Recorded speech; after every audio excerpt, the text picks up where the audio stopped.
সকাল বন্ধুরা। তো তোমরা সকলে কেমন আছো? আশা করছি যে যেখানে আছো খুব ভালো আছো আর সুস্থ আছো। আজ নতুন আরও একটি ভিডিও তোমাদের সকলকে জানাই অনেক অনেক ভালোবাসা।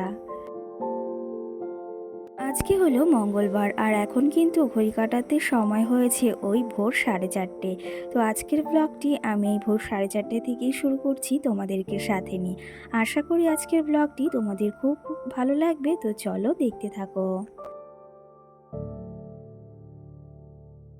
আজকে কিন্তু অন্যান্য দিনের থেকে অনেকটা সকালেই ঘুম থেকে উঠেছি। সকালবেলাটা ভুল, ওই অনেকটাই ভোরে। তো সেই ক্ষেত্রে উঠে ওই যে এখনও বাইরে যাইনি, ঘরের কাজগুলো টুকটুক করে সারছি।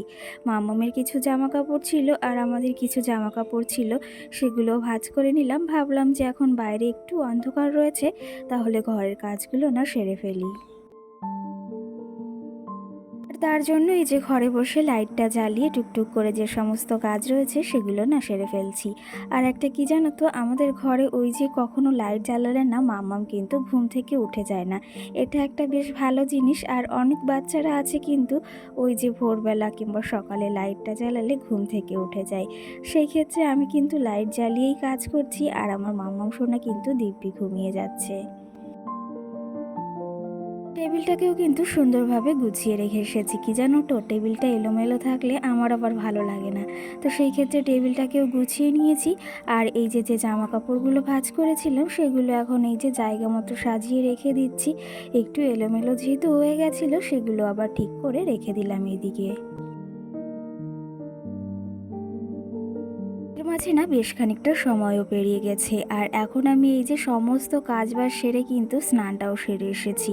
আর আজকে যেহেতু মঙ্গলবার, তোমাদের দাদা ভাইয়ের ছুটি, সেহেতু ওই যে আজকে সকালে রান্নার চাপটাও নেই। সঙ্গে সকাল সকাল স্নানটাও সেরে নিয়েছি, মাথাটাও কিন্তু এদিকে ধুয়ে নিয়েছি। সকাল সকাল না নিজের জন্য একটু চা বানিয়েও খেয়ে নিয়েছি। আর এর আগে কিন্তু ঠাকুর পুজোটা দিয়ে এসেছি তোমাদের সঙ্গে। সকালে ওই যে একটু জিনিসই শেয়ার করা হয়েছে, সেই ক্ষেত্রে সবটা কিন্তু শেয়ার করা হয়নি। আর এই যে মাথার জলটা এখন একটু ঝরিয়ে নিচ্ছি। কি জানো তো, ভেবেছি না চুলটা অনেকটাই কেটে ফেলবো, পুজো আস্তে আস্তে আবার একটু না হলে বড় হয়ে যাবে। আর সঙ্গে চুলটা কাটার আরেকটা কারণও রয়েছে, সেটা হচ্ছে একটু পরিমাণে চুল উঠছে, মানে বেশি পরিমাণেই। তো সেই ক্ষেত্রে ভেবেছি একটু ছোট্ট ছোট্ট করে কাটলে অন্তত চুলটা কম উঠবে। আর এই চুল পড়া যাদের সমস্যা আছে অবশ্যই আমাকে জানিও যে চুল পড়া কিসে কমে। মাঝে না পেঁয়াজের রস নিয়েছিলাম, বেশ একটা কমেছিল, কিন্তু এখন আবার দেখছি ওই যে আবার কিন্তু চুলটা বেশ উঠছে। আজকে হলো 4ই জুন আর আজকে কিন্তু আমার বার্থডে। তোমরা কিন্তু আগের দিন ওই যে কমিউনিটি পোস্ট করেছিলাম, সেখানে কিন্তু অনেকেই আমাকে কমেন্ট করে উইশ করেছো। সেই ক্ষেত্রে আমার ভীষণই ভালো লেগেছে। আর তোমাদের এইটুকু ভালোবাসাই চাই, আর এর থেকে বেশি কিছু আমার চাওয়ারও নেই। তো যাই হোক, আজকে আমার বার্থডে আর সেই ক্ষেত্রে তেমন কোনো আয়োজন বা কিছু করার ইচ্ছাও নেই। কারণ কি জানো তো, সামনে আবার ষষ্ঠীও আসছে, সেখানেও যেতে হবে। তার জন্য না কিছু করারও ইচ্ছা নেই। ওই যে তোমাদের দাদাভাইয়ের বার্থডেতে কেক কাটা হয়েছিল, এটাই অনেক। এর থেকে বেশি কিছু আর আমার চাওয়ার নেই। কি জানো তো, ভেবেছিলাম করব, কিন্তু ওই যে আবার ষষ্ঠীও আসছে, ভাবলাম ওখানেও যাব, অনুষ্ঠানও কিছু রয়েছে। তো সেই ক্ষেত্রে নয় জন্মদিনটা নাই করা যাক, বিকালে একটু দুজন মিলে মানে তিনজন মিলে ঘুরে আসবো। আর সঙ্গে তো মাংস তো আনেই। আজকে যেহেতু ওই যে বললাম তোমাদের দাদাভাইয়ের ছুটি, সেহেতু মঙ্গলবার হলেই মাংসটা আনাই হয়। আর আজকে যেহেতু জন্মদিন, সেই ক্ষেত্রেও কিন্তু আনা হয়েছে। আগের ভিডিওতে মানে বেশ কটা দিন আগের ভিডিওতে একটা বোন বা দিদিভাই কমেন্ট করেছিল তোমার স্কিন কেয়ার শেয়ার করো বা তুমি স্কিনে কী মাখো। তো সেই ক্ষেত্রে তোমাদের এই কমেন্টটা দেখে আমারও না একটু স্কিন কেয়ার করতে ইচ্ছা হলো। সেই জন্য ওই যে একটু মানে কফি গুলিয়ে নিয়েছি, তার সঙ্গে লেবু, একটু আমুল দুধ, চিনি দিয়ে একটু মুখে ভালো করে নিয়ে নিয়েছিলাম অ্যাপ্লাই করে। আর তাতে কিন্তু শুনেছি বেশ ভালো রেজাল্টও আসে। আর এটা কিন্তু রোজ নিলে হবে না, এটা কিন্তু সপ্তাহে একদিন অ্যাপ্লাই করা মানে বেশ ভালোই হয়। সেই ক্ষেত্রে এই যে মুখে ভালো করে অ্যাপ্লাই করে নিয়েছিলাম, আর সেটা কিন্তু 25 মিনিট মতো রেখে ধুয়েও ফেলেছিলাম। আর হাতেও একটু ছিল, সেটাও নিয়েছিলাম। কি জানো তো, হাতে বেশ একটা ট্যানও পড়েছে, সেটা যে কি করে ওঠাবো সেটাই ভাবছি। আর পার্লারে তো ততটা কি যাওয়াই হয় না, আইব্রো করতেও কিন্তু আমি যাই না। সেই ক্ষেত্রে আমি বাড়িতে বসেই করি, কারণ একটু পার্লারের কাজ যেহেতু জানি, সেহেতু নিজেরটা নিজেই করার চেষ্টা করি। তো যাই হোক, এইদিকে তোমাদের সঙ্গে আজকে কিন্তু অনেকটাই গল্প করে ফেললাম। আর এই যে ঘরটাকে মানে ভালো করে বিছনাটাকে তুলেও নিয়েছি, আর এখন হালকা একটু মোছামুছি করে নেবো। তেমন একটা আজকে আর মোছামুছি করব না, ওই হালকা হাতে একটু সামনে যে রয়েছে যেগুলো সেগুলো একটু মুছে নেব। এদিকে টেবিলটা সকালে পরিষ্কার করেছিলাম, সেহেতু আজকে আর সকালে পরিষ্কার করলাম না, মানে এখন। এদিকের আমার ঘরের টুকিটাকি কাজ সমস্ত শেষ, আবার ওই যে দুপুরের রান্নাটাও বসাতে হবে। আর ঘরটা কিন্তু দেখো সুন্দরভাবে গুছিয়ে নিয়েছি, দেখতে কিন্তু বেশ ভালো লাগছে। সকাল সকাল ঘরের সমস্ত কাজও সেরে নিয়েছি, আর বিছনাটাকেও কিন্তু সুন্দর করে গুছিয়ে নিয়েছি। আর এই যে তোমাদের দাদা ভাই কচুরি নিয়ে এসেছে, আমি বলেছিলাম যে আজকে না কচুরি খাবো, সেই ক্ষেত্রে কচুরি নিয়ে এসেছে। আর এখানের এই তরকারিটা বা ঘুগনিটা এতটা সুন্দর বানায়, আমার তো ভীষণই ভালো লাগে। আর সেই ক্ষেত্রে ভালো তো লাগে, কিন্তু কচুরিটা না আমি ওই 3টের বেশি একদমই খেতে পারি না। তো সেই ক্ষেত্রে এখন এই যে পেঁয়াজ দিয়ে আর সঙ্গে এই যে কচুরি দিয়ে ঘুগনি দিয়ে খাচ্ছি, বেশ ভালোই লাগলো। সকালের সমস্ত কাজবাজও শেষ হয়ে গেছে, এদিকে কিন্তু চলে এসেছি সোজা রান্নাঘরে। রান্নাঘরে এখন অনেক কাজ রয়েছে, চিকেন রান্না করতে হবে, তার সঙ্গে আজকে উচ্ছে আলু ভাজা করছি। আমাদের বাড়িতে না উচ্ছে আলু ভাজা ভীষণই ভালো খাই, তো সেই ক্ষেত্রে এখানে এই যে উচ্ছে আলু ভাজা করছি। আর এটা হলে আর কিছুই মনে হয় লাগে না, এই গরমের দিনে কিন্তু এটা সব থেকে বেশ ভালো খাবার। এই যে সঙ্গে বাজারও করে নিয়ে এসেছে, তো সেগুলো এই ঝুড়িতেই রাখছি, এখন আর ফ্রিজে রাখবো না। একটু সময় হলে তখন ওই নিলিবিলি সময় করে রাখবো। তো এখানে দেখো নানা ধরনের সবজি এনেছি, নানা ধরনের বলতে আজকে তেমন একটা সবজিও আনতে বারণ করেছি, কারণ ওই যে বেশি একটা সবজি আনলে না সেগুলো আবার নষ্ট হয়ে যায়। তার জন্য এখানে অল্প কিছু সবজি আনতে বলেছিলাম, তো সেগুলোই নিয়ে এসেছি, আর সেগুলোই এখানে গুছিয়ে রাখছি। তো চলো তবে প্রতিদিনের মতনও আজও তোমাদের কিছু মিষ্টি মিষ্টি সুন্দর সুন্দর কমেন্টের রিপ্লাই দেওয়া যাক। কালকের ভিডিওতে একটা বোন কমেন্ট করেছে, দিদি তোমার ভিডিও আমি এই 5 মাস ধরে দেখছি, তোমার ভিডিওগুলো আমার খুব ভালো লাগে, তোমার ঘরের মতো আমার ঘর, তাই তোমার ঘর গোছানো দেখে আমি অনেকটাই কাজ শিখতে পারি। ধন্যবাদ দিদি। তো সেই ক্ষেত্রে তোমাকে অসংখ্য ধন্যবাদ বোন, যে আমার থেকে তুমি কিছু শিখতে পারছো, আর এটা শুনে বা জেনেও কিন্তু ভীষণ ভালো লাগলো।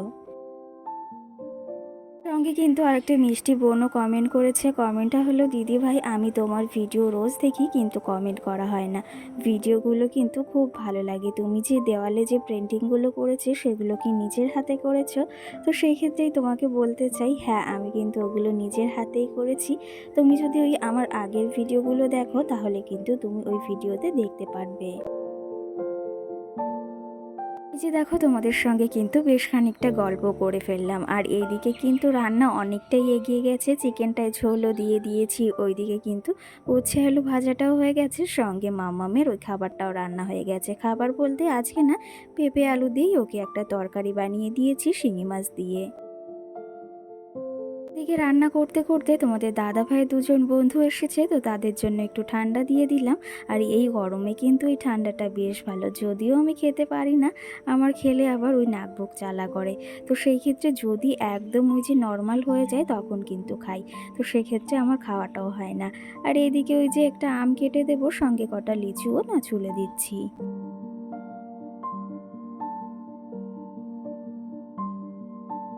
এর মাঝে কিন্তু অনেকটা সময়ই পেরিয়ে গেছে, এখন দেখতে পাচ্ছ একটু রেডিও হয়ে গেছি, সঙ্গে এখন কানেরটাও পরে নিচ্ছি। আজকে ভেবেছিলাম একটু বিকাল বিকাল করে ওই যে বলেছিলাম ঘুরতে বেরোবো, সেটা কিন্তু আমার কারণেই হয়নি। কারণটা কি জানো তো, ওই যে দুপুরবেলা মানে 3টের দিকে ঘুমিয়েছিলাম, ভেবেছি ওই 4:30 অবধি ঘুমিয়ে তারপর একটু বেরোবো, কিন্তু ওই যে ঘুমোতে ঘুমোতে এতটাই যে ঘুমিয়েছি 7টা বেজে গেছে, তার কোনো খেয়াল নেই। আর এখন এই যে আমিও একটু রেডি হয়ে নিয়েছি, সঙ্গে মাম্মাম সোনাকেও এখন এই রেডি করিয়ে দিচ্ছি। আর এই যে মাম্মাম সোনাকে কিন্তু আজকে এই টপটা আর প্যান্টটা পরিয়েছি, আর সঙ্গে চুলগুলোও বেঁধে দিয়েছি, ক্লিপগুলো দিয়ে দিচ্ছি। আর আমার শুধু এখন চুল বাঁধাটাই বাকি রয়েছে। তো বন্ধুরা এদিকে দেখো রেডি হয়ে গেছি, আর আজকে তোমাদের বলেছিলাম আমার বার্থডে, তো সেই উদ্দেশ্যে আজকে ভেবেছিলাম একটু কোথাও যাব, কিন্তু সেটা আর হয়নি। তো আমাদের এখানে পাশেই মেলা হচ্ছে সংহতি স্টেশনের ওখানে, তো সেখানেই যাবো। এই যে রেডি হয়ে গেছি, নতুন কুর্তি পরেছি, আগের দিন নিয়েছিলাম, আর মাম্মাম সোনাকেও রেডি করিয়ে দিয়েছি। তো কেমন লাগছে অবশ্যই জানিও। নর্মালি দেখো এই যে চুলটা বেঁধে নিয়েছি উঁচু করে, তো চলো ওখানে গিয়েই দেখা হচ্ছে। তোমাদের দাদাভাই দাঁড়িয়ে রয়েছে, আর ভেবেছিলাম সকাল সকাল যাবো বিকাল বিকাল করে, কিন্তু সেই ঘুমিয়েছি আর ঘুম থেকে উঠতেই দেরি হয়ে গেছে। তো চলো এখন যাই। আর মামা মুঝে কান্না করছে, তো চলো ওখানে গিয়েই দেখা হচ্ছে। বেরোতে বেরোতে কিন্তু অনেকটাই রাত হয়ে গেছে, ওই এখন বাজে রাত 8টা। তো সেই ক্ষেত্রে তিনজনে মিলে বেরিয়ে পড়েছি। আর আমাদের এই যে সংহতি স্টেশনে এখানে আবার গেট পড়েছে। কোথাও যাওয়ার সময় হলে কিন্তু এটা আমাদের সঙ্গে হয়েই থাকে। কার কার সঙ্গে হয়ে থাকে এমনটা গেট পড়ে অবশ্যই কিন্তু জানিও। অবশেষে এই যে মেলায়ও পৌঁছালাম। এখানে লোকনাথ বাবার বললাম মেলা হচ্ছে, তো মেলাটা বেশ বড়ই বসেছে। আর আমাদের এখানে মানে এখনও আসার সময় হয়নি সবাই, সেই জন্য একটু ফাঁকা রয়েছে, কিন্তু মেলাটাই কিন্তু প্রচুরই ভিড় হয় আবার। আর এই যে মেলাতে দেখো বাচ্চাদের কত ধরনের জিনিস উঠেছে, নাগরদোল্লা সবই উঠেছে, কিন্তু আমি জানো তো ওই নাগরদোল্লা দেখলেই আমার মাথা ঘোরায়। তো সেই ক্ষেত্রে মাম্মামকে একটু গাড়ি চড়াবো, ও না গাড়ি চড়তে ভীষণই ভালোবাসে। আর এখানে মাম্মামের জন্য কিছু ক্লিপ নিয়ে নিচ্ছি, ভেবেছি আর দেখে কি নেওয়া যায়। ওই যে বলেছি তেমন কিছুই নেব না, কি জানো তো সামনে আবার ষষ্ঠী আসে, সেই ক্ষেত্রে ওখানেও যেতে হবে। তো তার জন্য একটু হিসাব করে চলাটাই স্বাভাবিক। তো সেই ক্ষেত্রে ভেবেছি ওই মামামের জন্য একটা চশমা নেব, আর আমার ছোট মামামের জন্য না দুটো চশমা নেব। চশমাগুলো যে এতটা ভালো লাগছে সেটা আর কি বলবো, আমার সাইজের যদি পেতাম একটা সেটা কিন্তু অবশ্যই নিতাম। জানো তো ওই একটু বুঝে শুনে চলাটাই স্বাভাবিক। আর কি জানো তো ওই যে তোমাদের দাদা ভাইয়ের ওপর বেশি চাপ কখনোই দিতে চাই না। আমি যখন ওর স্ত্রী তখন কিন্তু সব দায়িত্বটাও আমার, ওর ভালোটা দেখা ওর মন্দটা দেখার দায়িত্ব কিন্তু আমার। ওই যে কথায় আছে না, কোনো দারিদ্রতা কিন্তু কখনো কোনো স্বামীকে ছেড়ে কখনো কোনো স্ত্রী যায় না। তো সেই ক্ষেত্রে কথাটা কিন্তু একদমই বাস্তব, দারিদ্রতা কখনো কোনো স্বামী বা কোনো স্ত্রী কখনো ছেড়ে যায় না। সেই ক্ষেত্রে এর পেছনে অন্য কোনো কারণ তো অবশ্যই থাকে। আর এই যে যেমন করে তোমাদের দাদাভাইয়ের পাশে আছি, আশা করি এরকম করে সারাটা জীবন থাকতে পারবো, আর থাকতে চাইও। যাই হোক, এইদিকে দেখো মাম্মাম গাড়িতে উঠে গেছে, আর ও নাই গাড়িতে উঠতে ভীষণই ভালোবাসে। সেই ক্ষেত্রে ওই দেখো উঠেছে আর কতটাই না আনন্দ করছে। এটা হলে আর সারাদিন কিছুই লাগে না। তোমাদের দাদাভাইকে বলছিলাম যে বাড়ি এমন একটা কিছু বানিয়ে দাও যাতে করে এই যে বসে থাকতে পারে। আর এটা দেখে না আমার কিন্তু ভীষণই মাথা ঘোরায়। আর ওই যে ওকে বলছি বারবার যে নামো নামো, সেই ক্ষেত্রে কিন্তু একদমই রাজি হচ্ছে না। চলো তবে আজকে ভিডিওতেও তোমাদের আরেকটা কমেন্টের রিপ্লাই দেওয়ার আছে। একটা দিদিভাই বা বোন কমেন্ট করেছে তোমার মেয়েকে রোজ আলু মাছ দিয়ে তরকারি রান্না করে খাইও না, এতে কিন্তু খুব একটা ভালো হয় না, অন্য সবজি দিয়ে রান্না করে খাইও। তো সেই ক্ষেত্রে অবশ্যই তোমার কথাটাও শুনবো। কি জানো তো ঘরে কলাটা ছিল তার জন্যই খাইয়েছিলাম। আর আজকে আবার পেঁপেটাও এনেছে, আজকে কিন্তু ওকে পেঁপের তরকারি রান্না করে খাইয়েছি। এর মাঝে কিন্তু আমাদের মেলা ঘোরা কমপ্লিট। আর এখন এই যে একটু পাপড়ি চাট কিনেছি 1 প্লেট, তো এটাই খাবো আজকে, আর ফুচকা খাবো না। আর পাপড়ি চাট খাচ্ছি আর এখানে বসে কিন্তু ডান্স দেখছি। আর ডান্সগুলো কিন্তু ভীষণই ভালো হচ্ছিল। তো চলো এখন আবার যাব বাড়ির দিকে। তো বন্ধুরা এই যে মেলা থেকে চলে এসেছি, আর এখন কিন্তু ঘড়ি কাটাতে সময় হয়েছে ওই 9টা 35। তো এই যে 9:30টার দিকে এসেছি, ঘরে আসলাম সবেই তালাটা খুলে। আর তোমাদের দাদা ভাই গিয়েছে পাশেই এক জায়গায়। আর মেলা থেকে একটু টুকিটাকি আজকে কিছু কেনাকাটি করেছি, কিচ্ছু মানে সামান্যই কিছু কেনাকাটি করেছি। সামনেই আবার ষষ্ঠী আসছে, সেই জন্য বেশি কিছু কেনাকাটি করিও নি। তো এখন এই যে মাম্মামকেও ড্রেসটা চেঞ্জ করিয়ে দিয়েছি, এসে এমনি প্রচণ্ড গরম যেহেতু। আর এখন ভেবেছি আমি একটু ইনস্টাগ্রামে রিলস বানাবো। তো যাই হোক, মেলায় মোটামুটি ভালোই ঘুরলাম। আর আজকে ইচ্ছা ছিল একটু ক্যাফেতে যাব, কিন্তু ভাবলাম যে তাহলে মেলা থেকেই ঘুরে আসি। আর বার্থডে বলে আজকে আর কিছু মানে করাই হলো না। সে যাই হোক, এতে আমি বেশ হ্যাপি না করতে পেরেও। সেই ক্ষেত্রে বার্থডে দিন এই যে মেলাতে ঘুরতে গেলাম। এখানে হচ্ছে লোকনাথ বাবার মেলা হচ্ছিল, তো সেই ক্ষেত্রে ঘুরে আসলাম। আর বার্থডের অন্য একদিন নয় কিছু করা হবে। তো সেই ক্ষেত্রে আজকে ঘুরে আসলাম, বেশ ভালোও লাগলো। মানে অনেক দিন পর আবার ঘুরতে গেছি তোমাদের দাদাভাইয়ের সঙ্গে। আর এরকম মানুষের সঙ্গে কে না ঘুরতে ভালোবাসে বলো। তো সেই ক্ষেত্রে চলো এখন ওই যে তোমাদের দেখাই মেলা থেকে কি কি এনেছি। তারপর তোমাদের সঙ্গে আবার পরে কথা হবে। তো তারপর আবার খাওয়া দাওয়া করে ঘুমোতেও হবে। তো চলো দেখতে থাকো। যে বলেছিলাম আমার যেহেতু আজকে বার্থডে বা জন্মদিন, সেই ক্ষেত্রে আমাকে না আজকে অনেকেই উইশ করেছে, ফেসবুক বলো ইনস্টা বলো সব কিছুতেই। আর সঙ্গে কিন্তু বাড়ি এসে পাশের বাড়ির ওই যে বাচ্চাগুলো আছে না, সবাই আমাকে উইশ করেছে। তো সেই ক্ষেত্রে তাদের জন্যই না কিছু এই যে এখানে পার্ক বা চকলেট এনেছি। তো ওগুলো ওদের সকালে দেবো। আর এইদিকে মেলা থেকে দেখো চশমা এনেছি, সঙ্গে আরও কিছু টুকিটাকি জিনিসও। তো চলো তবে আজকের ব্লগটি এখানেই শেষ করছি। আবার দেখাবে সুন্দর একটি ভিডিও। ততক্ষণে তোমরা ভালো থেকো, সুস্থ থেকো আর নিজেদের খেয়াল রেখো। সকল বন্ধুদের টাটা।